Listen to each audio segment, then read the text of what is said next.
It's time to get back on the river. And whatnot. It was very difficult because I had to drive, and we.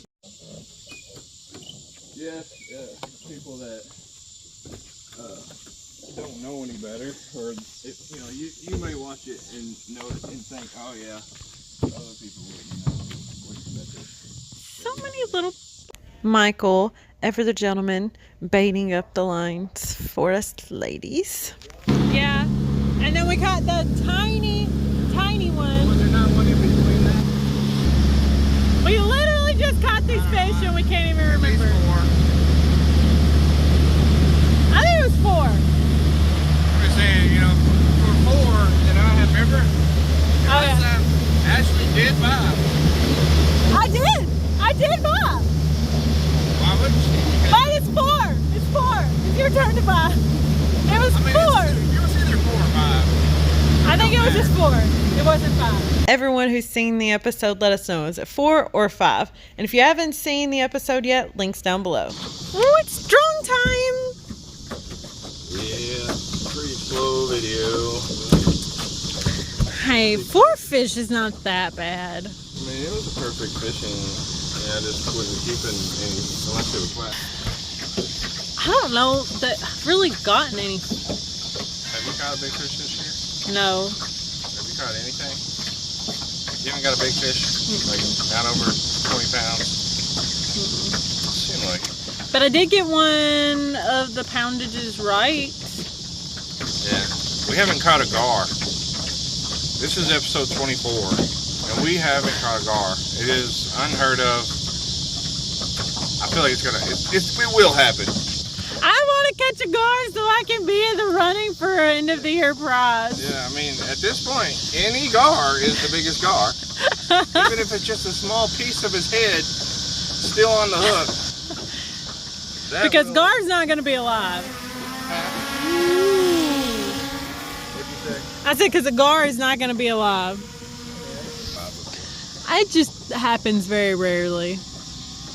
Gar don't have a lot of luck on the lines. They can't handle it. They're sensitive.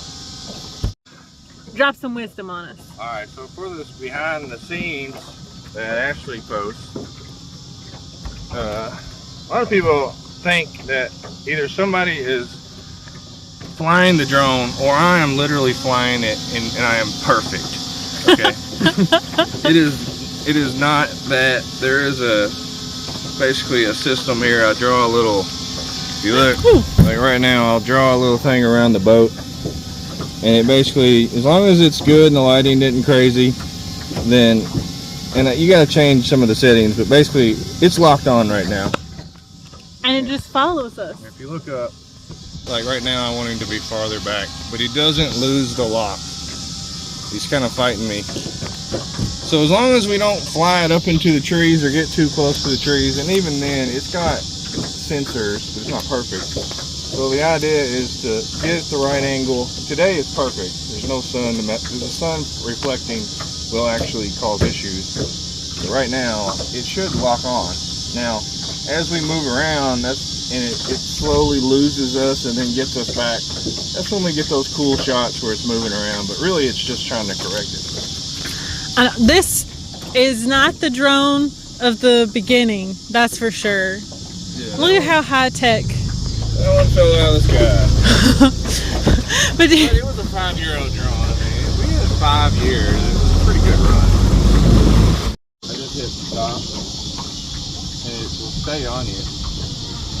But it'll stop flying, but the camera will stay. So when we go by, it'll kind of turn. But a lot of times it looks at its own leg when I do it. You'll see the big orange because he's turning so hard. So it's trial and error.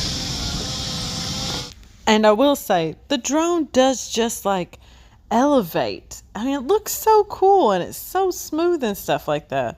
But again, it's credited to Michael, who puts in the effort to learn all the gadgets for it. On a soft river, about like this, it could probably land. You wouldn't risk it though. I mean, no, I would never do it. The only time it would even come into play is if it was you saw back in the day Halo used to malfunction. She would try to land herself, like, you know, battery issues or just battery going dead, and it will eventually just override me and land. So it, you know, if it overrode me and landed on a calm river, it might work. Now if it was waves, it's flipping. You know? It is pretty calm compared to the first video of the season, though. First video of the season, this river was a moving. Now this video is more like 2 miles, maybe 3. Is that? How often do you have to change out your motor because you put so many miles on it? I've never had one fail. Actually, no, that's not true. We had one a couple years ago. But I mean, there's a lot of motors that are still good from the 70s. You just gotta replace the parts all the time. The last one is on Dorothy, still works. Well, we had to replace a few parts the other day. It's kind of funny how I retire Dorothy, and then all of a sudden everything starts to break. But it's also a factor of letting Daniel drive it. He revs it and goes. Wave goodbye. Just wave. Sometimes I use that. Aircraft pitch too large. Look at the little footies. But you still recording? Yeah, I can stop if you want me to. No, I was just saying that. But you know, as far as the follow me thing, it is not easy to do. You have to just set it and then pretend like you don't care. But the whole time I'm like, is it gonna drop out of the sky? or is it gonna smack a land? You know, because sometimes it gets crazy and it adjusts and it'll back itself up. And it's an expensive piece of equipment. Yeah, this one was cheaper. It was $700. Well, still, no, it's over. This remote is like $300. But it'll go to multiple drones. It is a fancy remote, though. If I were to lose the drone, this would calibrate to another one. And it's a lot better. It's got a screen on it. I used to have to connect my phone or a tablet, and that was just a pain. I remember that. And the thing is that, like, Michael does do all of the things. Like, the tweaking things. Like, for a camera, we have a camera, and he was like, you go in and you do these settings. The GoPro that he gave at the beginning of this year, he was like, you go in and do this setting and do that setting, and then you can adjust and do this and that. And I'm just like, I think I'll just leave it on auto and let it work itself. Well, some of it is not auto. That's like, what he I noticed that video that I asked you to send me a while ago, it was flickering, and it looked like you had the European, because there's a flicker, anti-flicker thing. In the U.S. it's 60. So basically, because the light bulbs are flickering, and the camera can catch it. And if you got it set on 50, which is European. I did set it on the settings you requested. Like you asked me to do 4K. Yeah. I mean, it worked. Flicker. I'm sorry. It was either that or the hotel you were in had European, I don't know. I was in a house, not a hotel. Bad, but I can see it. Sorry.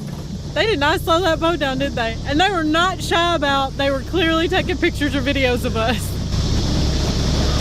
Put it on record, I do not care. Yeah, I mean, we're on it anyway, but I don't want people to slow down and trickle by. I'd rather you go on by. Now right now we're leaving, but they didn't know that. So if we were sitting there doing something, most people would get all offended. Oh, you gotta slow. No, I'm not that guy. I do not care. I want you to. No, but it was a fun little rock and waves there. Blast by me. Blast by me. It's just me. Well, you're not only the greatest trotman fisherman alive, you're one of the most famous. So of course people are gonna take pictures of you. Because of being the greatest trot line that ever lived. I forgot how to say it. You know, it's really a matter of remaining humble, and I just couldn't hold it in anymore. He's so humble. Thank you to our many, many new Patreons this summer. There are more to come, but here is a short list of them. Ashley and Jada Hartswell.